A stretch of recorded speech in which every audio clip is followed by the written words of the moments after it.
Et aujourd'hui, les amis, c'est notre journée camping d'hiver. On a quand même un genre de petit périple et des conditions atmosphériques un peu différentes de ce qu'on a vécu. Alors, c'est très venteux aujourd'hui. Donc, on est bien habillés pour pouvoir traverser le premier lac, une partie forestière pour aboutir au deuxième lac où est-ce qu'on va faire notre campement. On avait quand même un checklist à vérifier avant de partir. Donc, tout le monde a ses soutes pour la journée, ses habillements pour la soirée, bien entendu, sac de couchage, matelas de sol. L'hydratation est super importante. Donc, on a ce qu'il faut au niveau de l'eau avec les thermos. Ensuite de ça, au niveau de la nourriture, ça va être du lyophilisé. Puis on va profiter aussi du couvert forestier dans le but de faire un bon campement pour être à l'abri du vent. Et puis, quoi d'autre? Reste bien garder sa musique. Ben là, c'est sûr que c'est vraiment chouette parce que là, on s'en va faire du camping d'hiver. On s'en va se mettre dans des conditions anormales pour le commun des mortels, mais qui au final est vraiment le fun. T'sais, quand on est bien équipé puis bien habillé, puis moi, je trouve ça tellement génial là, de prendre le temps comme il faut, puis de bien setter les choses, être discipliné, être ordonné. Moi, ça me frame, fait que j'ai comme pas le choix d'être discipliné, fait que j'aime bien ça, ce genre d'activité-là.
Fait qu'on a, on a skié. Puis on savait pas trop, encore une fois, où on s'en allait exactement, à quelle heure qu'on allait arriver au spot, qu'est-ce qui allait arriver. Fait que ça prend, on marche, on traverse de lac à un autre lac après avoir passé une petite couette de bois. Puis là, on réalise que c'est pas là, il y a trop de dénivelé, là. Faut continuer à marcher. Fait qu'on continue à marcher, là. L'heure continue d'avancer. On n'a pas grand-chose dans le bedon, là. On continue. Puis je pense qu'on a trouvé le campement vers 1h et quelques. Puis, de quoi ça a l'air? Hey gang, super beau spot. On est à l'abri du vent. Il y a beaucoup de combustible. Belle zone pour la bâche, belle zone pour les tentes. C'est dans la poche. C'est là qu'on s'installe. OK, ben let's go, on s'installe. Yes. Oh boy. Un peu. Oh. Une fois rendu au camp, on avait quand même du travail à faire. On avait beaucoup de travail à faire. Fallait, premièrement, corvée de bois, dans le froid. Donc, à travers la forêt était belle, il n'y avait pas beaucoup d'arbres morts, mais il a quand même fallu chercher les arbres morts qui sont debout parce que c'est ceux qui sont secs. Donc, on s'est fait une belle corvée de bois pour pouvoir ensuite allumer le feu. Mais préalablement, il fallait creuser. Donc, creuser tout ça, un bon 1,5 mètres pour se rendre le plus près possible du sol, parce que d'une manière ou d'une autre, si on avait fait de feu à surface, bien, il aurait calé, puis il aurait manqué d'oxygène, puis on aurait eu beaucoup de difficultés avec. Donc, il fallait creuser. Il y avait une équipe de creusage. Donc, on avait une équipe de foreurs, on avait une équipe sur la corvée de bois. Une fois que tout ça était fait, l'équipe foreur vraiment a fait un arène, carrément une arène pour être capable de faire le feu. On s'est fait un tamis de bois, réussi à repartir le feu. J'avais apporté des allumes-feu, donc ça a été un plus, malgré le fait que toutes les fois, les arbres étaient chargés de neige, il y avait de la neige à travers tout ça. Donc, On a réussi à partir le feu. Tout ça en équipe, ça a super bien été. T'sais, on a chacun un peu notre tâche. Là. Steph a pilé les tentes, Maxime aussi, Kevin aussi. Là, maintenant, Michel, il va chercher du bois. Max s'en va bûcher du bois. Kevin nous aide. Fait que, bref, on a tout. On n'a pas chômé. Là. Puis le temps avançait encore. Il était rendu 3h20. Puis on n'avait toujours pas dîné. Puis finalement, on a commencé à faire le feu vers 3h45, 3h50.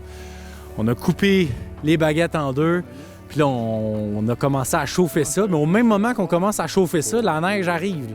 Mais je suis quand même surpris parce qu'il annonçait de la neige à 10h. Puis finalement, elle a tombé vers 4h. Fait que bref, on sort les fromages. Aussitôt sortis, aussitôt disparus dans la neige, sont gelés tête. Tu essaies de couper ça, tu pètes ton couteau.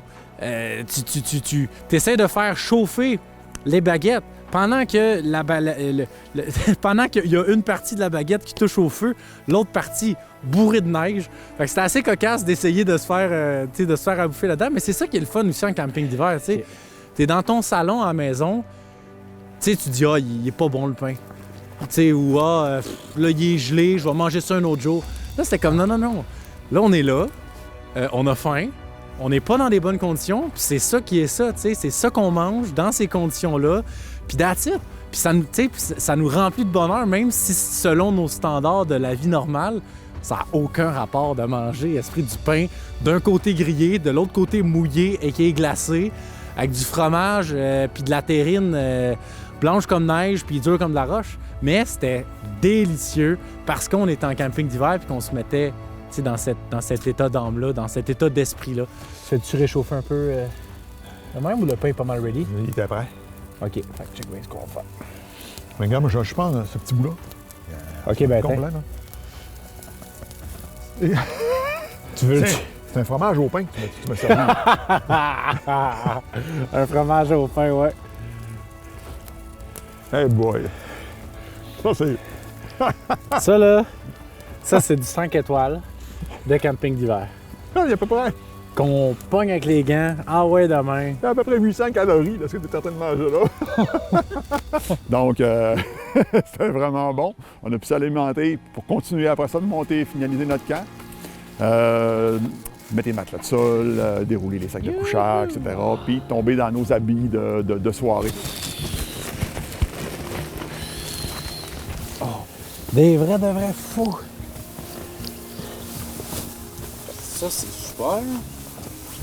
Donc, les doudounes étaient d'actualité pour avoir chaud, pour ensuite pouvoir souper un peu plus tard. Okay. Donc, on a soupé avec du lyophilisé, tout en veillant au feu, puis c'est super bien passé.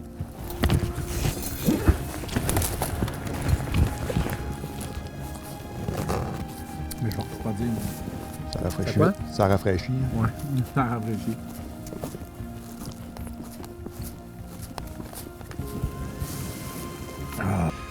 Donc voilà, là on est en gros kit prêt pour le dodo.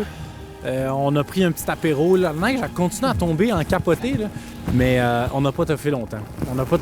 Il était 8h30. Puis c'était comme, OK, on s'en va tous se coucher. On a été se coucher vers à peu près ça, vers à peu près 8h30.